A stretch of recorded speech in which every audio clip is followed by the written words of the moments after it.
பிரியமானவர்களே, கர்த்தருடைய பரிசுத்த நாமத்தில் உங்கள் அனைவருக்கும் ஸ்தோத்திரம்.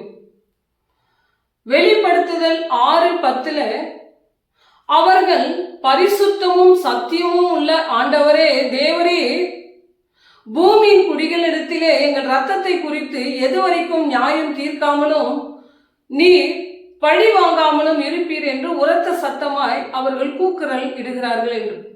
இந்த உலகத்தின் அன்பை குறித்து நாம் பார்க்கலாம். இந்த உலகத்திலே ஒரு ஆணும் பெண்ணும் திருமணம் செய்து கொள்ள வேண்டும் என்ற எண்ணத்துடன் அவர்கள் ஒருவரை ஒருவர் நேசிக்கும் பொழுது அந்த திருமணத்தில் போய் அது முடியாததினால் தற்காலிகமான இந்த உலகத்தின் அன்பிற்காகவும் அதை எதிர்த்து போராட அவர்களுக்கு பலன் இல்லாததினாலும் அவர்கள் நேசிக்கின்ற அந்த காதலுக்கு மரியாதை கொடுப்பதினால் தன் உயிரை மாய்த்துக் கொள்கிறார்கள். ஒரு முடியை வெண்மையாக்கவோ கருமையாக்கவோ நமக்கு முடியாத போது தேவன் கொடுத்த உயிரை அலட்சியம் செய்து அவர்கள் காதலுக்கு மரியாதை செலுத்துகிறேன் என்று அவர்கள் உயிரையே மாய்த்துக் கொள்கிறார்கள்.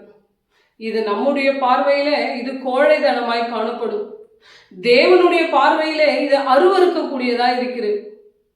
இந்த ஆத்துமாக்களின் நிலைமை என்னவென்று இன்னும் சில பேர் அரசியல்வாதிகளுக்காக புரட்சி போராட்டம் என்று அவர்களை மேன்மைப்படுத்துவதற்காக தன் உயிரையே அலட்சியமாய் அவர்கள் எண்ணி தன் உயிரை விட்டு விடுகிறார்கள்.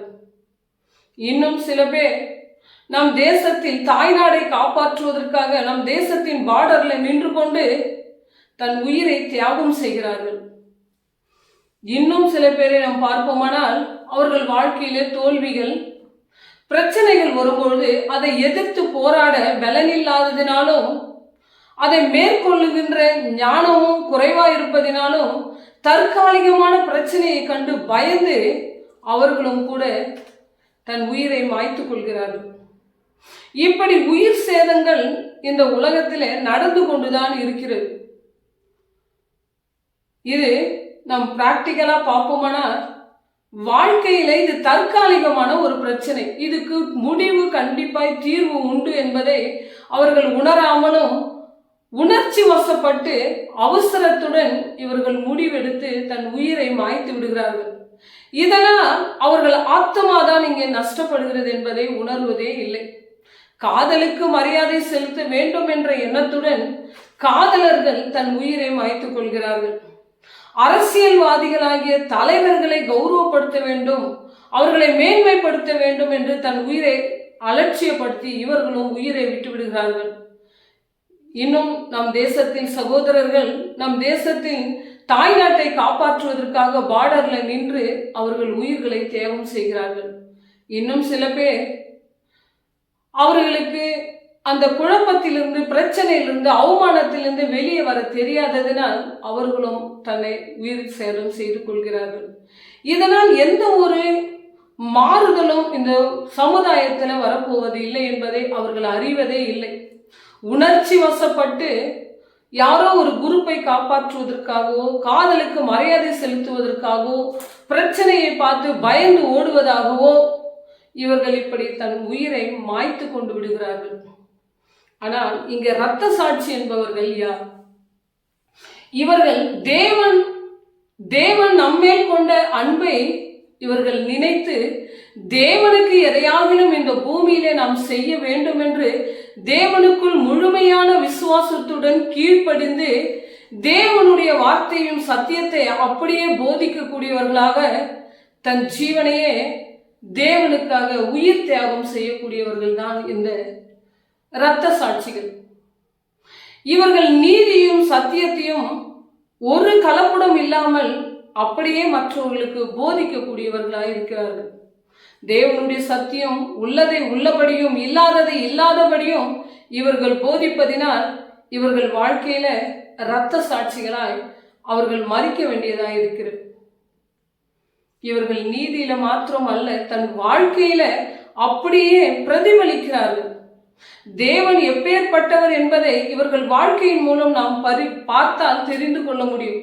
இவர்களை தான் தேவன் நேசித்து இரத்த சாட்சிகளாய் அவர்கள் உயிர் தியாகம் செய்யும்படி பலியாக்கப்படுகிறார்கள். அதனால் இந்த இரத்த சாட்சிகள் என்பவர்கள் தேவனுடைய பரலோக ராஜ்யத்தில இவர்கள் மகிமை பெறக்கூடியவர்களாக இருக்கிறார்கள். இந்த பூமியில எத்தனையோ பேர், தேவான், பவுல், பேதுரு, இப்படி நம்ம பிரசன்ட் வேர்ல்டுல கூட எத்தனையோ பேர் உயிர்களை, இப்போ இந்த சார்லி கிரீக் கூட தன் உயிரை கொடுத்து விட்டார் தேவனுக்காக.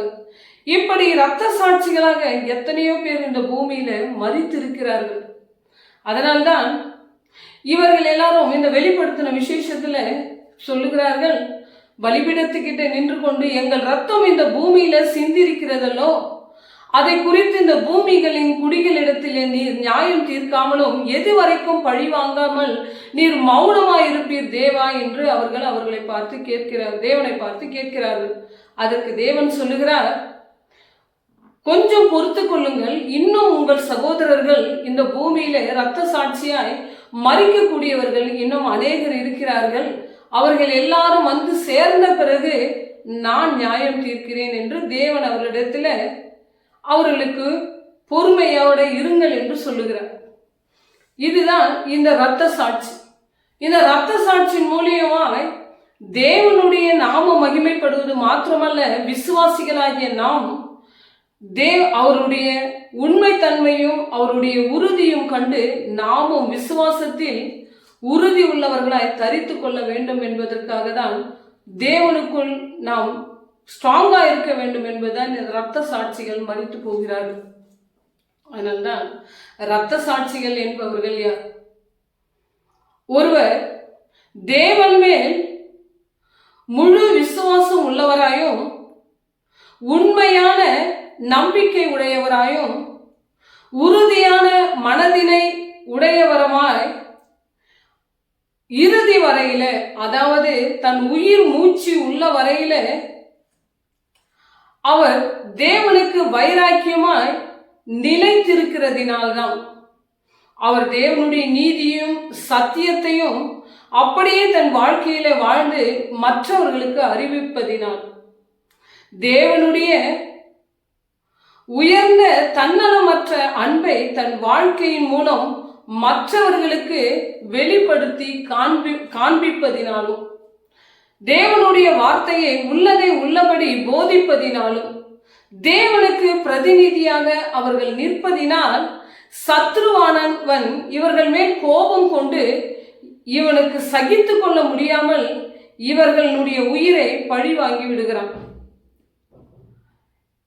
இவருடைய உயிர் பலிதான் தேவனுடைய மகிமைக்கும் விசுவாசிகளாகிய நமக்கும் உண்மையும் உறுதியுமான இரத்த சாட்சியாய் இருக்கிறது. இவர்கள் பூமியிலும் பரலோக ராஜ்யத்திலும் மறக்காமல் இவர்கள் மகிமை பெறக்கூடியவர்களாய் இருக்கிறார்கள். இவர்கள் இந்த பூமியில சிந்தின ஒவ்வொரு துளி ரத்தமும் ஒவ்வொரு ஆத்துமாக்களை சாட்சியாக எழுப்பும் என்பதுதான் உறுதி.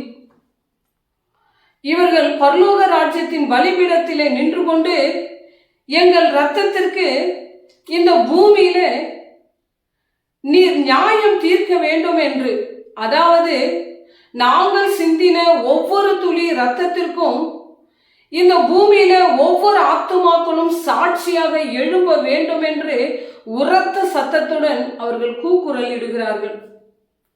இவர்கள் வெள்ளையங்கியை தரித்து கொண்டு தேவனுடைய சிங்காசனத்திற்கு முன்பாக கௌரவத்துடன் நிற்கக்கூடியவர்களாய் இருக்கிறார்கள்.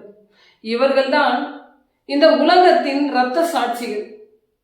இவர்கள் இந்த உலகத்தில வந்ததின் நோக்கமே தேவனுடைய நாமத்தை மகிமைப்படுத்துவதற்காகவும் விசுவாசிகளாகிய நாம் அவர்களை கண்டு உண்மையும் உறுதியுமான விசுவாசத்தில் வளர்வதற்காகவும் நம் தேவனை பற்றி கொள்வதற்காகவும் நாமும் கூட தேவனுக்காக இந்த பூமியில எதையாகிலும் செய்ய வேண்டும் என்ற வைராக்கியம் உள்ளம் நம் மனதில உண்டாக வேண்டும் என்பதற்காக தான் தேவன் இதை அனுமதிக்கிறார். இவர்கள்தான் இந்த உலகத்தின் இரத்த சாட்சிகள். தேவன் தான் இந்த வார்த்தைகள் எல்லாம் ஆசீர்வதிப்பாராக. பிதாவாகிய தேவனாலும் கர்த்தராகிய இயேசு கிறிஸ்துவினாலும் உங்களுக்கு கிருபையும் சமாதானமும் என்றென்று உங்களோடு கூட இருப்பதாக. ஆமேன்.